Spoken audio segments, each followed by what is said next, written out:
Town Hall Academy, episode 84. It's worked out really well. The guys love it. They all have money to buy tools. They get the tools they need when they need them, and they get to keep them. That's just my plan for them. It's a great tech incentive, and keeps my techs wanting to work for me.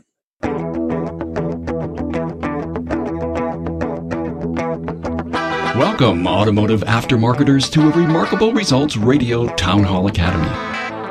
Listen to learn just one thing from today's episode on your journey to remarkable results.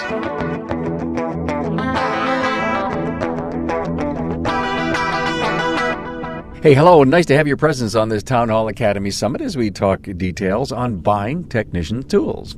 Welcome to the only weekly forum for aftermarket professionals that tackles a trending topic each week. This is episode 84, and joining me is Keith Williamson, Andy Bizub, and Seth Thorson. Carm Capriato here, thanking Jasper Engines and Transmissions for their support of the Academy. Here's another reason to choose Jasper. It's their commitment to continuous improvement. Their investment in research and development, product updates, and remanufacturing processes means Jasper provides the perfect product. Hey, did you know that you can earn elective credits from AMI on select Town Hall Academy episodes? Find everything you need to know at remarkableresults.biz/AMI. There are many ways to subscribe to the podcast, up to and including my own app, available for Android and Apple. Just search for Remarkable Results Radio in your app store. It's a great app to listen to this podcast, and it's free. You'll like how it works. Hey, don't forget my guests' bios. Links to their previous episodes and their key talking points for today's episode are found at remarkableresults.biz/A084. Hey, we're talking buying technicians' tools, the how. With me is Keith Williamson, owner of Williamson's Repair and Tire in Bondurant, Iowa. Andy Bizub, shop owner of Porsche Specialist Midwest Performance Cars, LLC. And Seth Thorson, shop owner, Eurotech, New Brighton, Minnesota, a Euro specialist, and owner of BMW tech support company, LMV Bavarian. Seth was also with me in episode 340 when he shared why he created a $25,000 scholarship endowment for his local automotive college. We also discussed this topic on technician tools in Academy episode 36 from October 2017. I have links to these episodes in the show notes page at remarkableresults.biz/A084. Now, a great discussion on why changing the paradigm on technician tool investment is something you need to be thinking about and even doing. A ton of great ideas and insights coming right at you.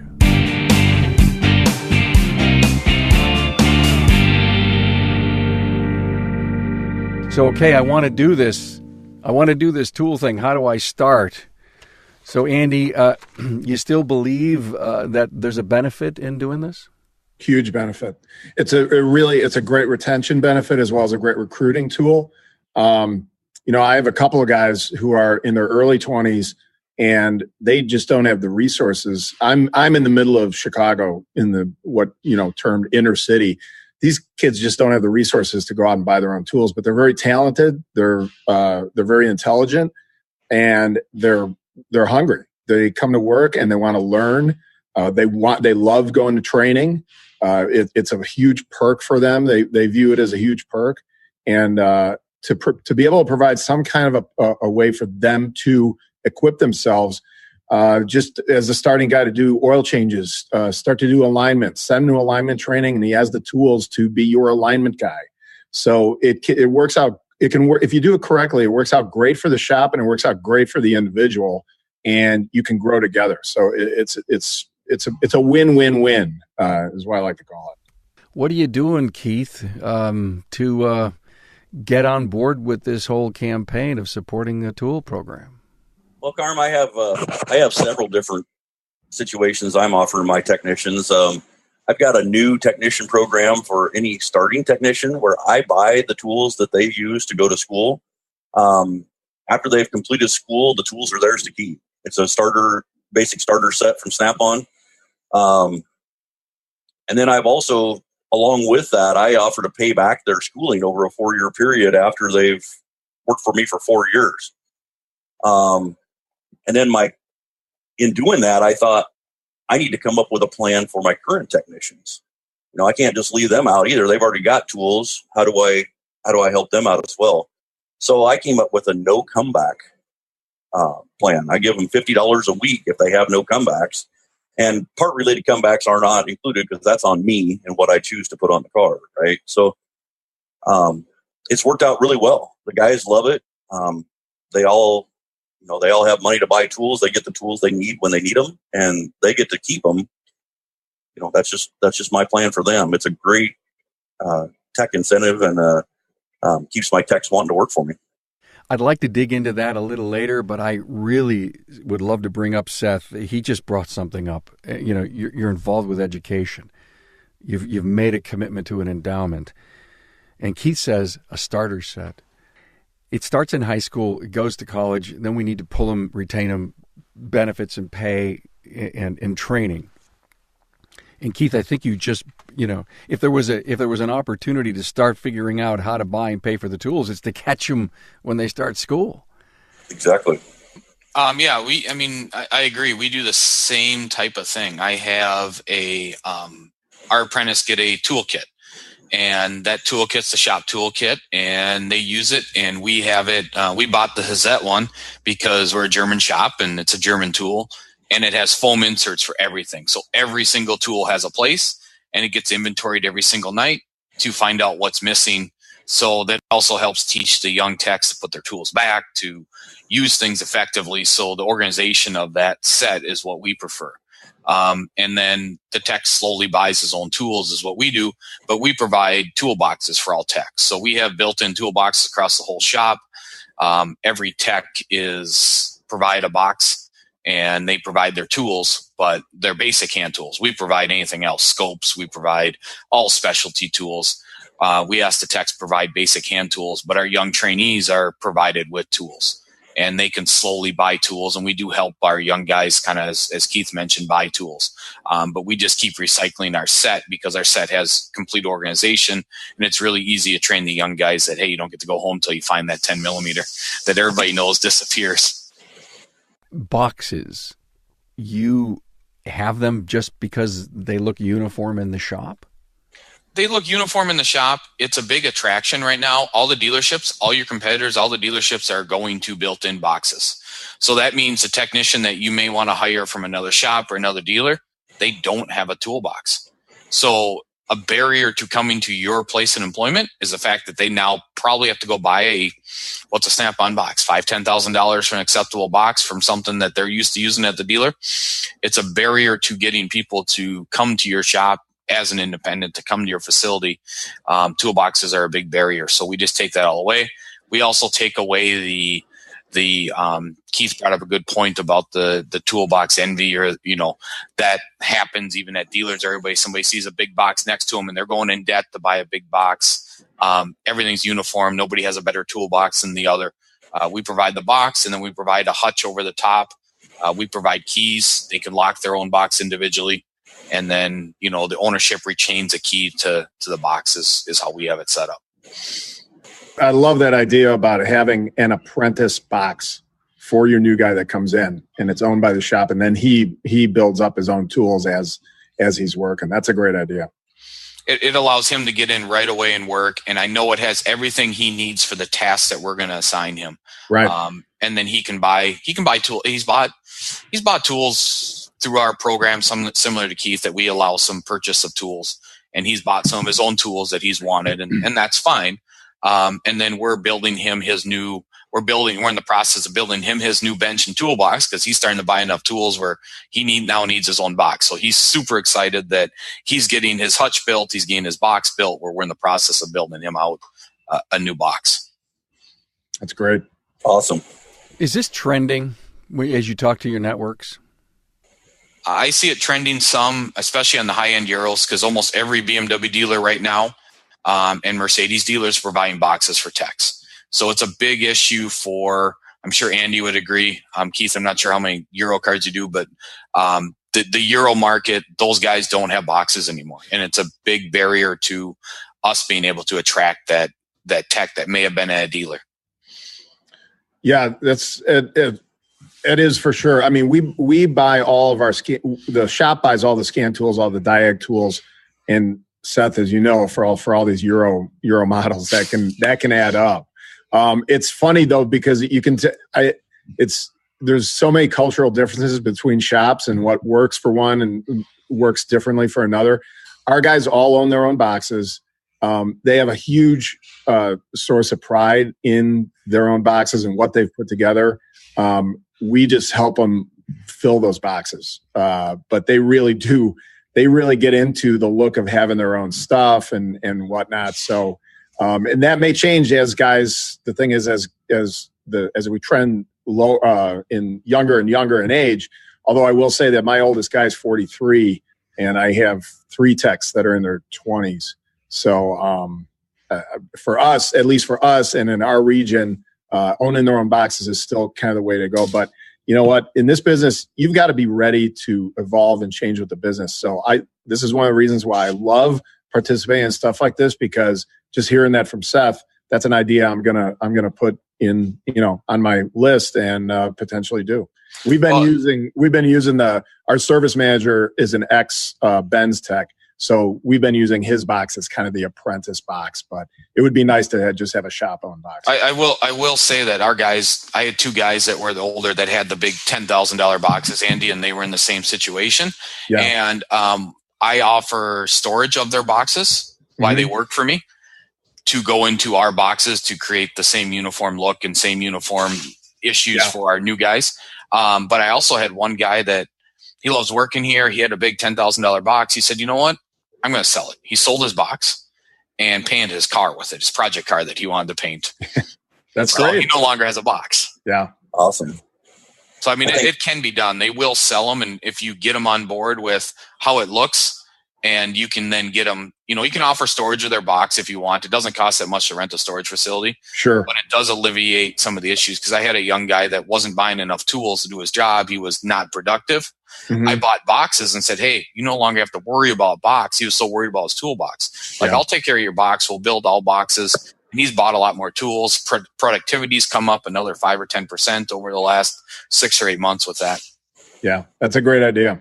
It was funny because one of the things that this was years ago that got me thinking about the whole tool situation was I hated the sound of the tool guy walking up to my guys on the day when he came to our shop and saying, how much you want me to put on your card this week?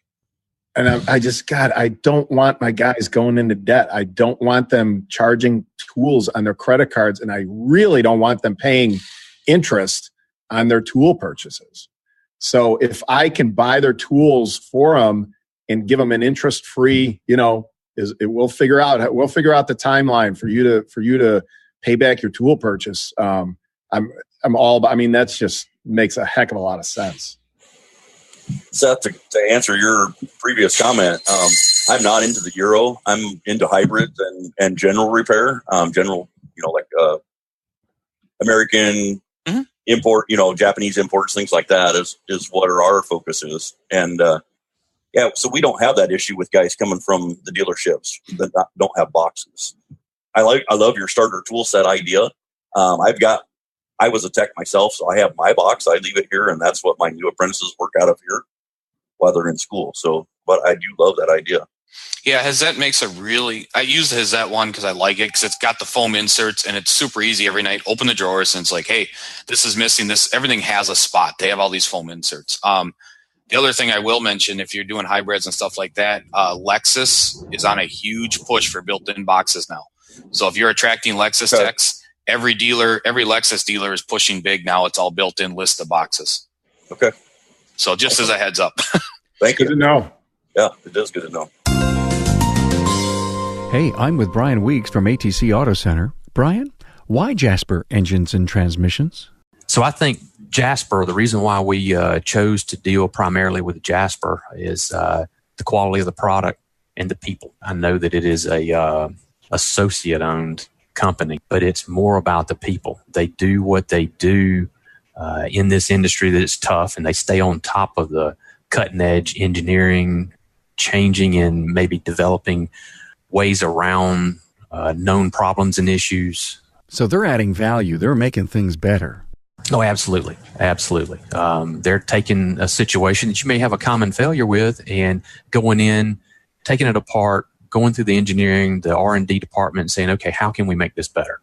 And then from that standpoint, it comes to us that at the end of the day, the end user gets much more value for the dollar that they spend. Hey, Brian, thanks for your time. Carm, thank you. Good chatter, gentlemen. Andy, you just brought up the pain that you have when the tool guy says, how much can I put on your card? And the first thing that I thought about is that there's an interest charge from the tool truck. And if they don't pay the card, there's an interest charge there. Yeah. I mean, you're probably talking 30%. I don't know. Sure. I mean, an outrageous number. And so as shop owners are listening to this and techs, that to me would be one hell of a benefit for retention and just the true culture of the business, knowing you want I guess every Friday the tool truck guy comes here, it's like, oh my God. I only gave him $20 last week, and I know he's going to look at me weird. I got to give him 50. And oh, by the way, my son's birthday is Sunday. Right. And it's good for everybody all around because they'll end up buying more tools. So the tool truck guy is not going to lose out. Usually, I mean, I don't know how it is around your guys, but if they buy something off his truck, it's interest free. If they buy something that he has to order, then there's interest on it, right? But this way, we've got the wherewithal to buy these tools up front, get the guy working with that tool tomorrow or today if it's on the truck, and we'll get the financial part of it paid back over time. That's fine, but let's get the tool into production. Let's keep the guy productive, and everybody's better off. And the customer cars get fixed quicker, and they're out the door quicker. I found that the tool guys themselves, the tool trucks, love it because now I'm paying them, so they don't have to worry about getting their money every month. You got that. They know you're getting it. Yeah, they know they're getting it. So. And I love walking through the tool truck myself. I'd rather walk through it myself than my techs. You have a chance to hide for a little while. I'm like a kid in Candyland. I bet you are. Are you still a kid in Candyland, Keith, Seth, when it comes to tool trucks? I buy tools. You wouldn't believe. I mean, something new comes out that could help the techs. I buy it in a heartbeat. My techs have more stuff in back than. I'm the same way. I'm the same exact way. I've got every tool known to man, just about, and if we don't have it, I get it. If the techs find something they need, I get it.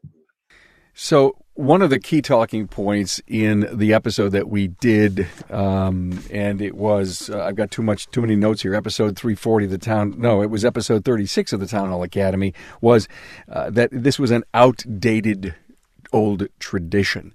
And what I'm hearing from you, and I guess the encouragement is as we hire our youth that needs to enter our shops and we need to grow and groom them, that you're looking at the acquisition of tools. They could go, you're saying, I want to provide a box of specialty tools. We're going to buy all the crazy stuff that we need.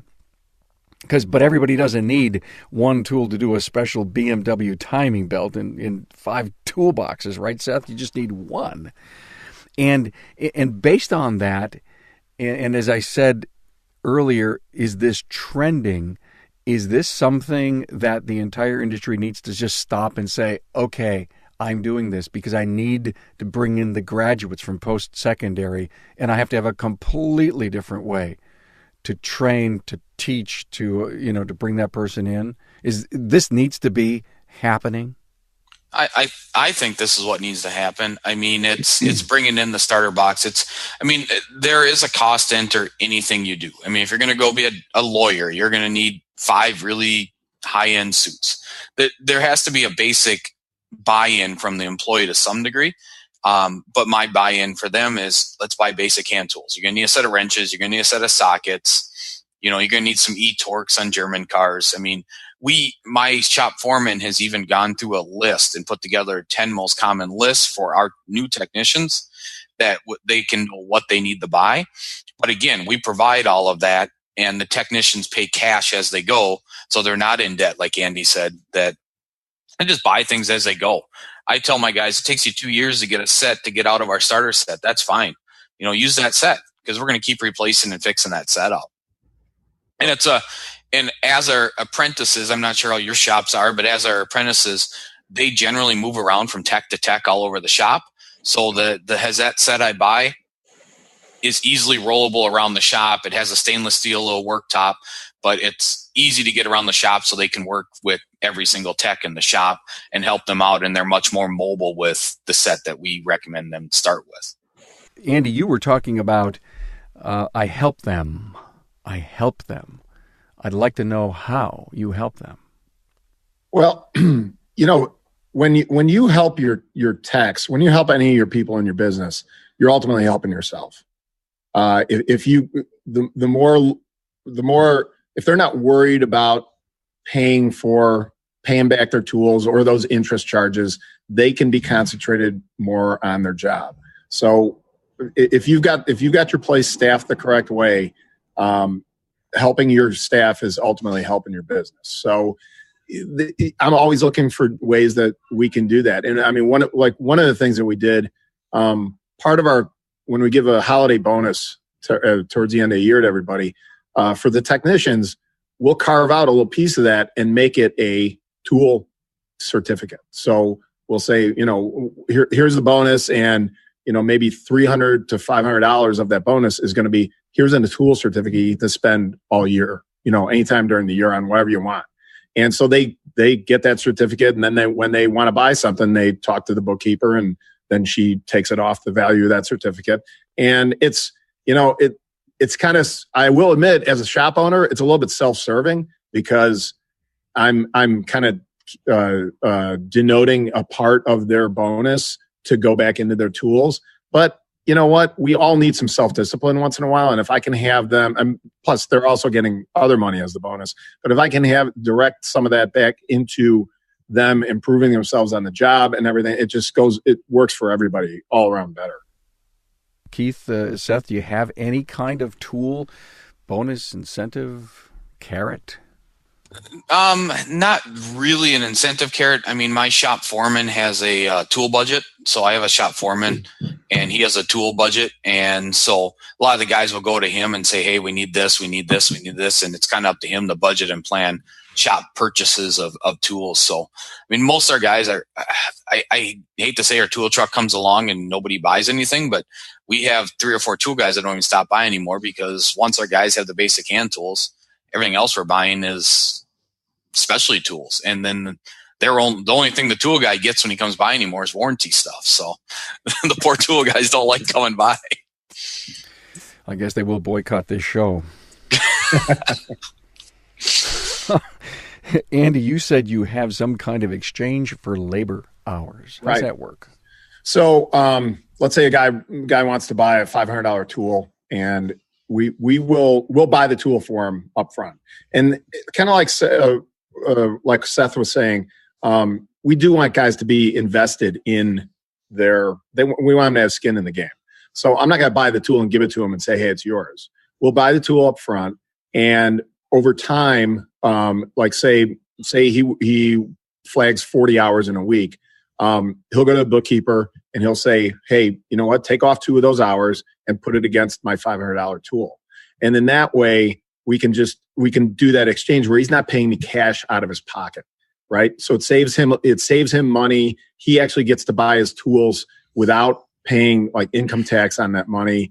And it's just a nice arrangement between the shop and between him. And it's by mutual agreement. It's how much do you want to pay every week, right?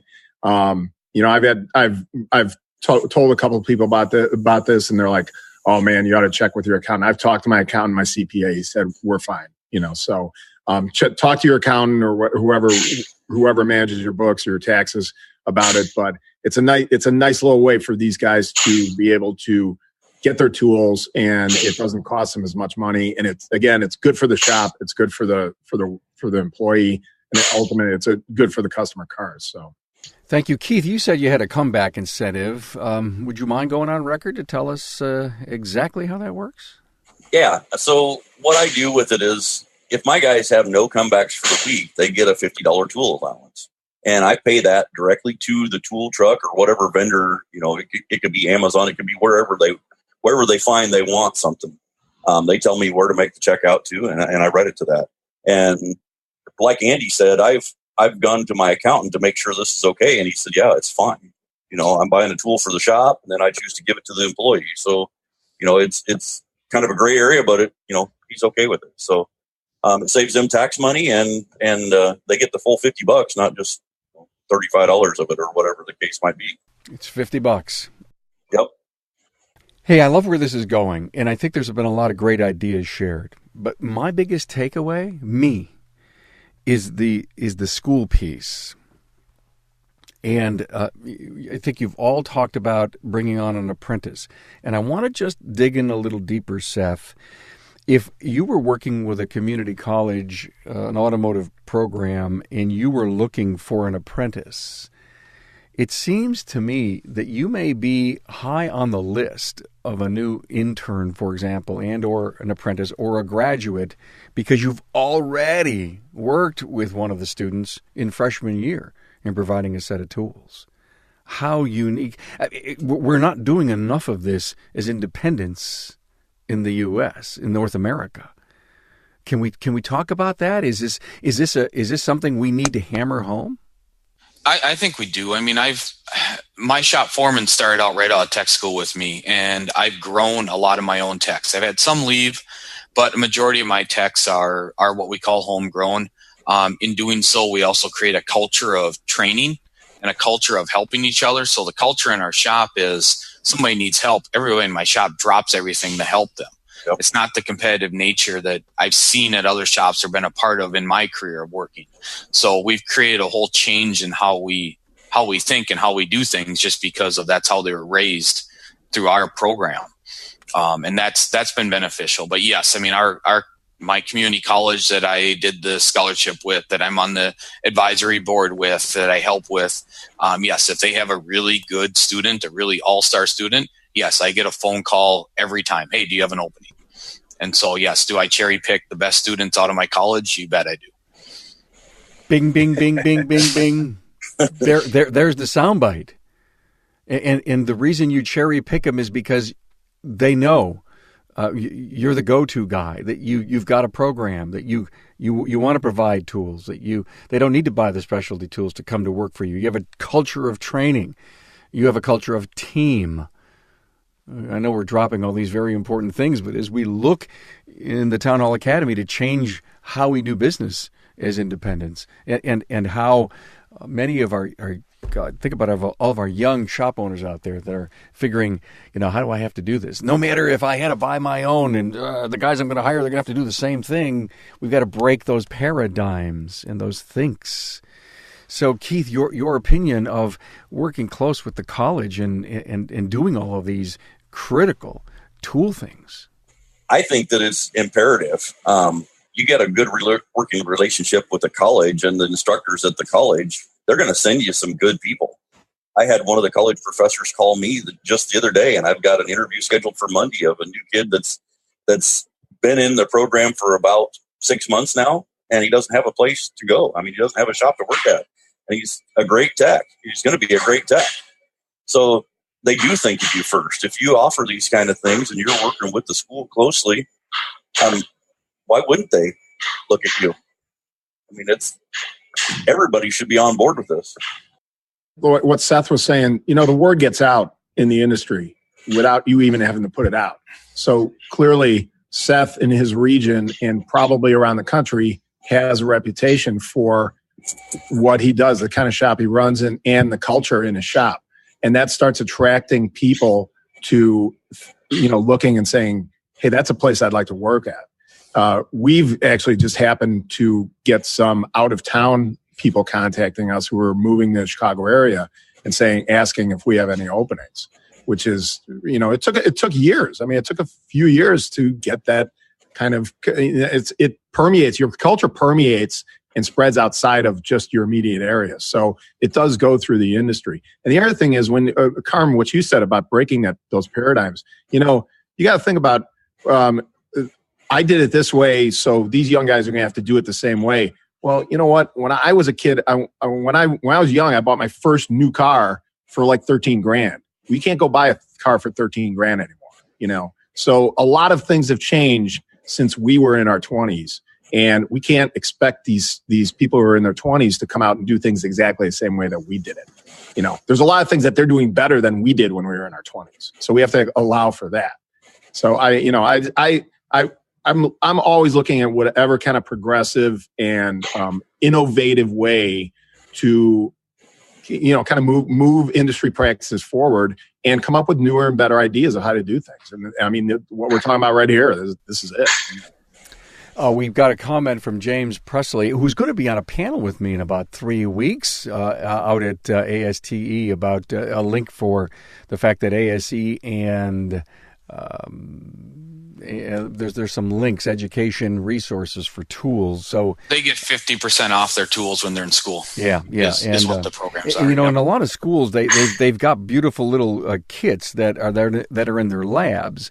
But Seth, what you're talking about is a private set of tools that they wouldn't even have at the college. Is that what you're saying? Or are you saying they do their thing in school, and when they come to work for you or apprentice with you, that's when you buy? Yeah, so a lot of the schools, some of the schools force the kids to buy tools to even enroll into the college. So they have a starter set. A lot of the kids I'm hiring are still in school, and they're not going to haul those tool kits back and forth. But we still provide that kit. And even then, the kit and what the school recommends may not be what we need in the German specialty. They're not going to have eTor sockets. They're not going to have a 14 millimeter Allen. So our basic apprentice kit has everything that student needs to fix the cars that we're asking him to fix when he starts out. And that's going to be different for Keith. He's going to need some different tools in his starter kit for his apprentice than I will need. So that's a shop by shop basis. You know what you work on. If you're a heavy duty truck shop, then you're going to need some big sockets to pull axle nuts off. And so whatever shop you are, you're going to know what basic hand tools that tech is going to need and put together a kit. Yes, they're going to bring in some of their own tools, and we're going to put those in their own box for them, and that's fine. But they're still going to use our starter kit, and I still encourage the first couple weeks of employment minimum to use our starter kit, more like a month or two, because I can track everything that's lost, everything that's put away. It also teaches them to take care of their tools. They're a little more likely to take care of mine because we go through and check it every night. But it does teach them to put things away. It saves them money over the long haul. Great points, guys. I want to give you all a final opportunity to state to the industry why this is so important. We had some interesting chatter in the Zoom chat. Ali Gelfeld mentioned that Broward County down in Florida is all locked up by the dealerships, and that's true in many of the colleges. I mean, the colleges are bringing, if you will, that dealership churn of technicians into the dealerships, especially the mega dealerships that own 20 brands, 20 dealerships. They're needing people all the time. And I'm on this really big push to make sure the independent really gets involved with their local community colleges and high schools. Point is, if we don't start today, we'll never have a voice. And I think that's so critical and so important. I really do. Hey, at Jasper Engines and Transmissions, quality and customer service is their number one goal. Their associates take pride in their work, and it shows in the quality drivetrain products they produce. Their quality and customer service has kept them growing for 76 years. Thank you, Jasper. We could go on for another hour, but I think we got the essence of this knocked down. Hopefully we're going to change some paradigms, as we said, Andy. And let's just go around the room. I'll do Andy, Keith, and Seth. I'll give you the last word. Andy, tell the world why this is important. Well, just this comment in the chat about the vocational schools, the dealerships locking up all these graduates. Absolutely, we don't get anybody from the vocational schools because the dealerships do grab them all. We tend to get them kind of luckily after the smart ones burn out at the dealerships, and then they see that there's another life in this business. You don't have to be on the hamster wheel at the dealership. So it's really important for us independents to put this human face and these kind of innovative programs out there and let the world, including technicians, know that this exists and that we can offer these kind of really kind of personalized benefits that can drive their career forward a lot faster, a lot more beneficial to them. And they're not in this grind of this corporate dealership world. So this is only additive to what we can do in this industry. Thank you so much. Great points, Keith. I'm going to comment on that same topic. In my community college, we have the same issue. You know, the GM dealers have the ASAP program, and they're grabbing all the students for that. However, I'm starting to see a shift where, you know, by working with these instructors, they get to know you. They get to know what you offer, how you treat your employees. You know, the dealership world, they're strictly straight on flat rate. You know, it's still around here. I don't know where they are for the rest of you. However, you know, they see the downfalls to that, and they know that we're taking care of our employees. We're offering training. We got a great culture. You know, they're part of a team here. We mandate training. I mean, I think that they're starting to see that, and they're sending people to us. So I think it's all about, you have to form a relationship with them instructors. You have to go and offer your services for other things, be on their advisory councils. Go over when I do NATEF inspections for our community college. Go over when they need that kind of stuff as well. Just let them know that you're there to help, and that you're wanting to bring these technicians up into this career. You're not just trying to keep them all, but I'm glad if they come through and become an A-Tech and move on to somebody else. I've done my job. Now, I would like to keep them, obviously, but you know, I want to see that. I want to see these kids come out with a passion like we have for cars and for this industry. And I want to see this change. You know, I want to see everybody in our industry adapt and say, okay, we cannot continue the way we've been going. We have to be teaching these young kids and working with these young kids and helping them buy their tools. You know, that's a big part of it. So, thank you, Keith. A couple of things that came to mind. I'm going to work. I'm on the local advisory council panel for a local community college, and I recently reached out to our department chair and said, "I got to come and talk to you." What he doesn't know is that I'm going to go ask him if he'd have a sit down with a bunch of independents. And so, since I know so many independents here in my town, and they all raise their hand and says, "Yes, we'll be more than happy to come," we want to just go out there and says, "We'd like you to meet these people. What do you need? What can we help you with?" Maybe the independents will buy a scan tool or two to help, you know, $200 a piece, you know, and 10 guys got some money to help the school out, to get noticed, to become part and intimate with it. Great points. Keith Perkins is usually with us every week. He's got a lot of great things to say. I want to read what he wrote here in the Zoom chat. It's rather difficult to tell this industry to sell this industry, to the young guys under the premise that they need a $30,000 to $60,000 education, maybe $20,000 in tools to start in a career that usually starts them at around $30,000 a year. Something has to change across the nation, and it starts here. That's what we're here for. Thank you, Keith, and thank you, everybody here. Seth, I'm going to give you the last word. All right. Well, I was going to address Keith and, and some of the other panels. As Carm mentioned, my one about the scholarship, listen to that article or listen to that podcast. There's ways, get 10 other shops involved, do a donation. They certainly pay attention. Guaranteed they will pay attention. You will get students, and you can do it with 10, 15 other shops. It's really easy. And yes, the young guys with toolboxes are the biggest cost. My entry, the barrier is no different than a guy buying a $2,000-$3,000 laptop to get him into the field. Tuition reimbursement, Keith mentioned, something we're big on. You work for me over 10 years, I'll pay up to $25,000 of student loans back. There's certainly ways to get people in the industry. Saying there's no way to get them in the industry is just not thinking forward of what we can do to get people in. So, I mean, that's kind of my last words to address the panel is, there's always a way. This never happens. After the last word, I say goodbye to you. So I'm listening to Seth Thorson say what he just said, and I'm a naysayer. And I'm saying, how the hell can I afford $25,000 back if he works in 10 years buying all these tools? How could I afford to do this? How can you afford not to? Yeah, you can't do it. Well, no, I get that part. You got to It's do very it. easy to say. He says, oh, all right, Keith, it's easy for you to say. What did you do? Maybe you ran your businesses differently. Maybe maybe you improved your efficiencies. Maybe you changed your margins.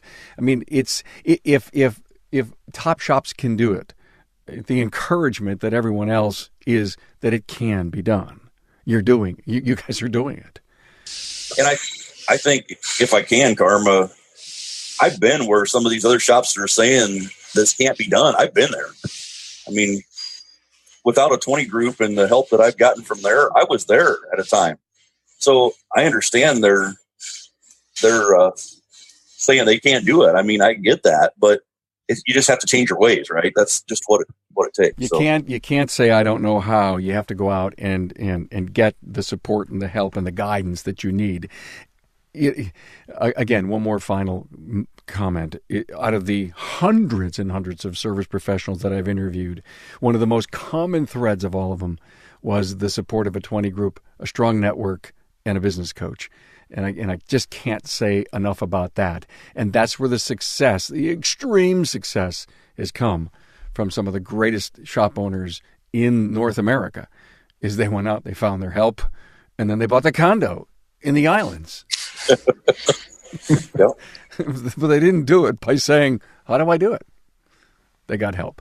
Hey, thank you all. Have a wonderful weekend. I appreciate it. Sure do want to thank Keith Williams from Williamson's Repair and Tire in Bondurant, Iowa, Andy Bizub from Midwest Performance Chicago, and Seth Thorson from Eurotech in New Brighton, Minnesota. Thanks for your support, gentlemen. Thanks for your great words. Thank you, Carm. Thank you. Thanks for being on board to listen and learn from the premier automotive aftermarket podcast. Until next time.